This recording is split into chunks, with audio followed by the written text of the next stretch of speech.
আছেন, আশা করি সবাই ভালো আছেন। 2026 এ South Korean government K7S star visa বা কে ট্রাক ভিসা ট্রাকে যেই অপরচুনিটি দিছে বাংলাদেশি বা ইন্টারন্যাশনাল স্টুডেন্টদের জন্য, বাংলাদেশি স্টুডেন্টদের জন্য এটা একটা অপরচুনিটি। সো আজকে আমি চলে আসছি এমন একটা ইউনিভার্সিটিতে, যেই ইউনিভার্সিটিতে কে ট্রাক ভিসা স্টার কে ভিসা স্টার ট্রাকে আপনি সাউথ কোরিয়াতে আসতে পারবেন ডিপ্লোমা কোর্সে। জাস্ট ডিপ্লোমা কোর্সে আসতে পারবেন। যা সামান্য কিছু রিকোয়ারমেন্ট, যারা বর্তমানে রিসেন্টলি যারা 1-2 বছর বা 3 বছরের মধ্যে যারা এইচএসসি পাস করছে এবং যাদের সিজিপিএ 3.5 অ্যান্ড 3.5, মানে এসিসি অ্যান্ড এইচএসসি দুটাই হচ্ছে 3.5 অ্যান্ড 3.5 যদি থাকে, আপনি এরকম ভার্সিটিতে আসতে পারবেন। এগুলো হচ্ছে আপনার কোরিয়াতে ডিপ্লোমা কোর্স পড়ানো হয়। সো চলেন আমরা ক্যাম্পাসে এখন যাওয়া যায়। ক্যাম্পাসটা একমাত্র বরকত ভাই আপনাদের এইভাবে ঘুরে ঘুরে ইউনিভার্সিটি, সাউথ কোরিয়ার ইউনিভার্সিটিগুলো ঘুরে ঘুরে দেখাবে, আর কেউ দেখাবে না। সো আমার ইউটিউব চ্যানেলে আপনারা এইভাবে দেখতে পারবেন, ঘুরে ঘুরে এইভাবে আমি ইউনিভার্সিটিগুলো দেখাবো। সো আমি এখন যাচ্ছি ইউনিভার্সিটি। এটা হচ্ছে ইউনিভার্সিটির এন্ট্রান্স গেট দিয়ে আমি ঢুকলাম। ঢোকার পরে হচ্ছে আপনারা দেখতে পাচ্ছেন বিশাল একটা গেট। গেটের ঢোকার পর এখানে হচ্ছে পার্কিং লট, অনেক বড় একটা পার্কিং লট দেখা যাচ্ছে। পার্কিং লটের পর এখানে আপনারা দেখতে পাচ্ছেন যে একাডেমিক ভবন, এটা এদিকে একটা একাডেমিক ভবন, এই পাশে একটা একাডেমিক ভবন আমরা দেখতে পাচ্ছি।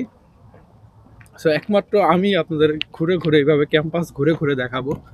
আমার ইউটিউব চ্যানেলে যদি আপনি সাবস্ক্রাইব করেন, আপডেট থাকেন, তাহলে আপনি এইভাবে অনেক সাউথ কোরিয়া সব ইউনিভার্সিটি দেখতে পারবেন। এখন চলুন আসা যাক কে স্টার ভিসা ট্রাকে, কীভাবে সাউথ কোরিয়াতে কে স্টার ভিসা ট্রাক চালু করলো। So south Korean government, ministry of justice এবং মিনিস্ট্রি অফ এডুকেশন, সাউথ কোরিয়াতে যেসব ইউনিভার্সিটিতে আপনার ডিপ্লোমা কোর্স করানো হয়, সেই সব ইউনিভার্সিটিতে আপনার স্টুডেন্টের অভাবে, এবার এরকম মানে একদম শুনশান ক্যাম্পাস, স্টুডেন্টের অভাবে, সো কোরিয়ান গভর্নমেন্ট কী করলো, মিনিস্ট্রি অফ এডুকেশন কী করলো, যে নতুন একটা ভিসা ট্র্যাক ওপেন করলো 2026-এ নতুন একটা ভিসা ট্র্যাক ওপেন করলো। যেই ভিসা ট্র্যাকে হচ্ছে আপনি সাউথ কোরিয়াতে আসতে পারবেন জাস্ট সামান্য কিছু রিকোয়ারমেন্ট থাকলে। যারা রিসেন্টলি এইচএসসি পাস করছেন তারা আপনারা আসতে পারবেন এখানে। ওয়ানলি আপনি যদি টপিক টু পাস করে যদি আপনি থাকেন, তাহলে আপনি এরকম ইউনিভার্সিটি আসবেন ডিপ্লোমা কোর্সে। জাস্ট 2 ইয়ারের ডিপ্লোমা কোর্স। এই 2 ইয়ারের ডিপ্লোমা কোর্সে হচ্ছে আপনার কোনো একটা স্পেশাল কোর্স করাবে। 2 ইয়ারের ডিপ্লোমা কোর্স কোনো একটা মেজরের উপরে আপনার 2 ইয়ারের ডিপ্লোমা করবে, এবং সেই ট্রাকে আপনি আসতে পারবেন এই কোরিয়ার এই ইউনিভার্সিটিগুলোতে। সো টোটাল মোট হচ্ছে 18টা ইউনিভার্সিটি সাউথ কোরিয়াতে অ্যানাউন্স করছে, তার মধ্যে এটা একটা ইউনিভার্সিটি। এটা হচ্ছে এই ইউনিভার্সিটির নাম হচ্ছে গেওংহি কুংহাকদে হাক্কিও।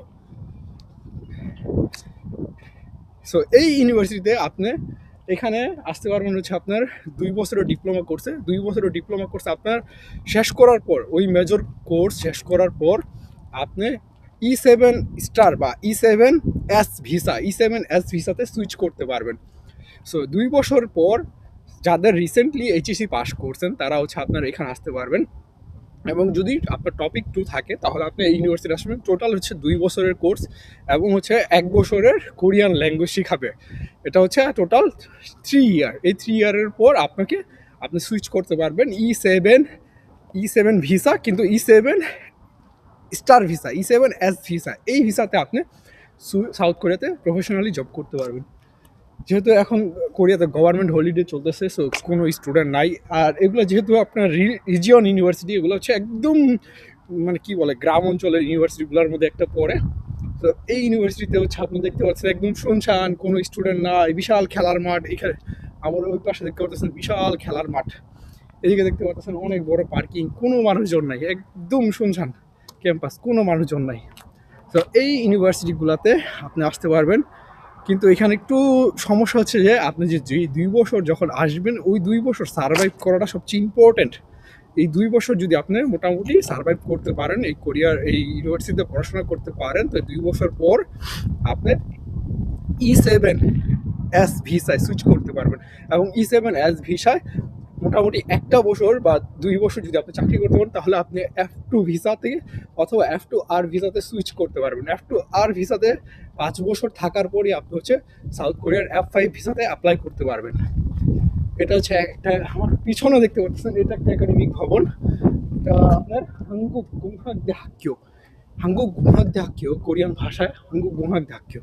তো এইটা হচ্ছে আপনার শিহা ক্যাম্পাস। এই ক্যাম্পাসে আপনার রিসেন্টলি এই ক্যাম্পাস হচ্ছে ওরা হচ্ছে অটোমেটিক কার সম্পর্কে, অটোমেটিক ইঞ্জিনিয়ারিং এইটার উপরে আপনার 2 বছরের ডিপ্লোমা যতটুকু আমি জানি, এবং টোটাল 18টা ইউনিভার্সিটি সাউথ কোরিয়ার এই K7 স্টার ভিসা ট্রাকে আপনি কোরিয়াতে আসতে পারবেন। তো এই ভিসাতে আপনি ইজিলি জব, গ্রাজুয়েশন কমপ্লিট করার পর আপনি জব ভিসায়, প্রফেশনালি জব ভিসায় সুইচ করতে পারবেন।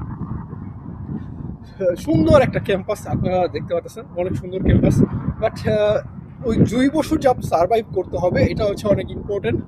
আপনি 2 বছর এখানে আপনার পার্ট টাইম জব খুঁজে আপনি জব করতে অবশ্য পারবেন, যদি একটু কোরিয়ান ভাষা টাষা যদি আপনি ভালো থাকে, ভালো পারেন, আপনার কমিউনিকেশন স্কিল যদি ভালো হয়, সেক্ষেত্রে আপনি জব কিন্তু একটা ম্যানেজ করতে পারবেন। আশেপাশে আমার যতটুকু মনে হচ্ছে, এই আশেপাশে আপনার এমনি রেস্টুরেন্ট দেখা যাচ্ছে না, বাট আশেপাশে হচ্ছে আপনার ফ্যাক্টরি আছে এই এরিয়াতে। সো এইখানে যদি আপনি একটু মোটামুটি একটু ভাষা টাষা ভালো পারেন, তাহলে আপনি এখানে একটা কোনো ফ্যাক্টরিতে জবটা ম্যানেজ করতে পারবেন আই থিঙ্ক। সো যারা 2026-এ সাউথ কোরিয়াতে আসার চিন্তা ভাবনা করতেছেন, আপনারা এই ইউনিভার্সিটিতে আসতে পারেন।